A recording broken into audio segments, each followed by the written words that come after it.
Halo semuanya, kembali lagi bersama saya di channel Imanime Celebes, sebuah channel yang akan membahas tentang semua hal unik yang ada di Sulawesi Selatan dan masih banyak lagi. Di video kali ini, kita akan kembali melanjutkan sejarah Sulawesi Selatan. Dan di episode yang ke-7 ini, fokus kita akan mengarah kepada dominasi dari Kerajaan Goa terhadap sebagian besar wilayah di Sulawesi Selatan. Baik, sebelum kita lanjut ke pembahasan, saya mau mengajak teman-teman semua buat yang belum subscribe, supaya bisa terlebih dahulu tekan tombol subscribe-nya, supaya channel ini bisa terus berkembang dan memberikan informasi, hiburan, serta wawasan kepada kita semua. Oke? Kalau sudah, langsung saja, mari kita masuk ke pembahasan.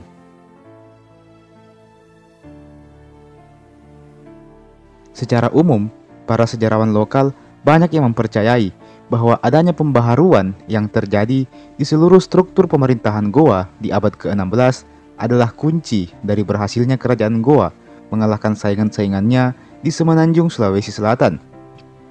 Satu tokoh yang dinilai berjasa atas semua kesuksesan Goa ini adalah Raja Tumapari Sikalona.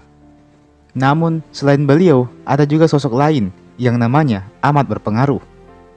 Hanya saja, catatan tentang pencapaian beliau ini masih amat terbatas. Beliau adalah Tuni Palaga. Tuni Palaga bisa dibilang adalah seorang tokoh berpengaruh di Kerajaan Goa. Tuni Palaga adalah seorang karaeng Goa yang juga merangkap sebagai seorang ahli siasat dalam peperangan. Tidak hanya dalam formasi, beliau dikenal cukup piawai dalam urusan persenjataan. Salah satunya terdapat pada cara beliau yang mengubah senjata perisai pasukan Goa yang tadinya besar dan berat menjadi lebih ringan dan kecil.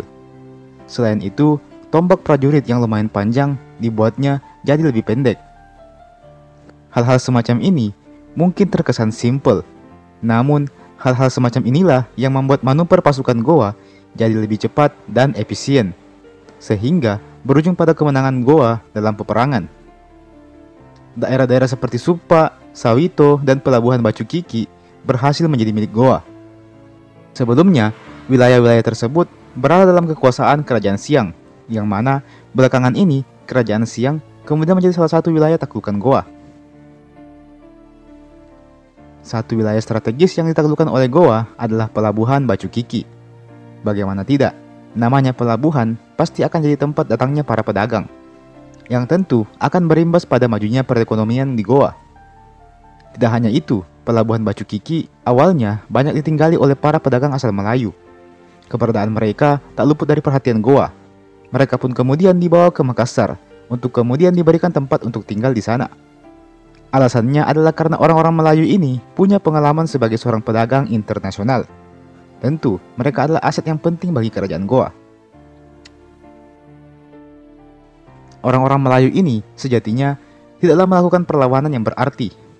Mereka dasarnya hanya pedagang yang kabur dari negerinya, di Malaka. Malaka sebelumnya adalah kerajaan besar yang kejayaannya melampaui Goa. Namun, semenjak kedatangan bangsa Portugis, kejayaan Malaka pun seolah kian mengerucut.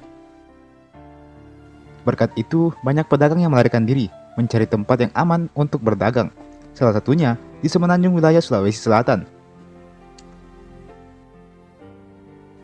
Alhasil, dengan beberapa persyaratan yang dimana salah satunya adalah jaminan keamanan, akhirnya para pedagang Melayu ini pun setuju untuk kemudian tinggal dan menetap di Makassar. Dengan persetujuan ini, maka dimulailah sebuah kerjasama hebat antara komunitas pedagang Melayu dengan kerajaan Goa. Kerjasama ini menjadi awal dari kemajuan kerajaan Goa dalam bidang perdagangan, bukan hanya di wilayah lokal, melainkan mencakup wilayah internasional. Dengan Makassar yang menjadi pusatnya, Goa merekrut banyak sekali tenaga kerja, yang notabene adalah rakyatnya sendiri. Berkat keahlian para pedagang Melayu, Tuni Palaga sukses menjadikan Goa sangat maju sebagai kerajaan perdagangan.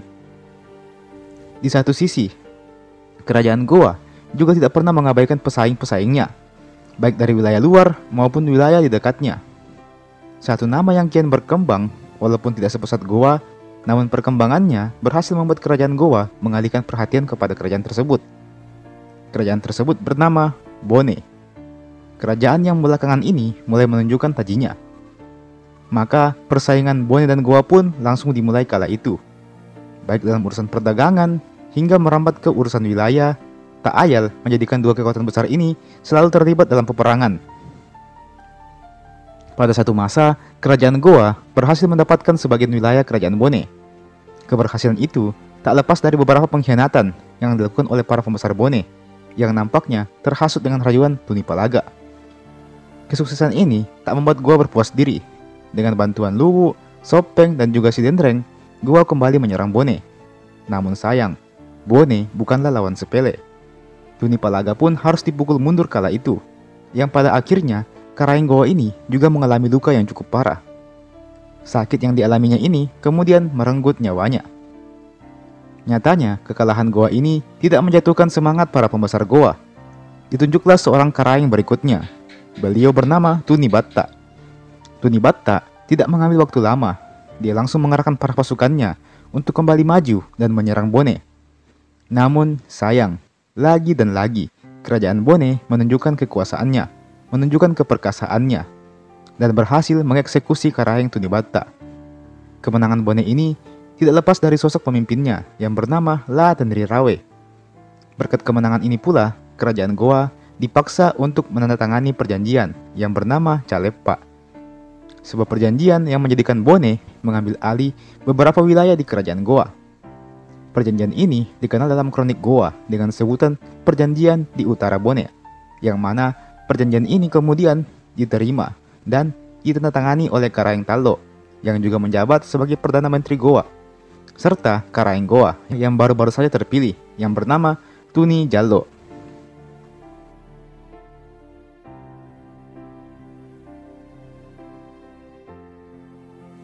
Dan teman-teman, itulah tadi sejarah Sulawesi Selatan di episode yang ke-7 ini. Kita masih akan lanjut beberapa hari kemudian untuk episode yang selanjutnya. Olehnya itu, silakan teman-teman stay tune terus di channel ini. Oke, jangan lupa untuk like ini video, jangan lupa untuk share ini video ke teman-teman yang lain, jangan lupa juga untuk subscribe ke channel ini tentunya. Dan nyalakan juga lonceng notifikasinya, supaya tidak ketinggalan kalau ada video baru yang saya upload di channel ini. Oke, terakhir terima kasih banyak telah menonton sampai habis, dan sampai jumpa di video berikutnya.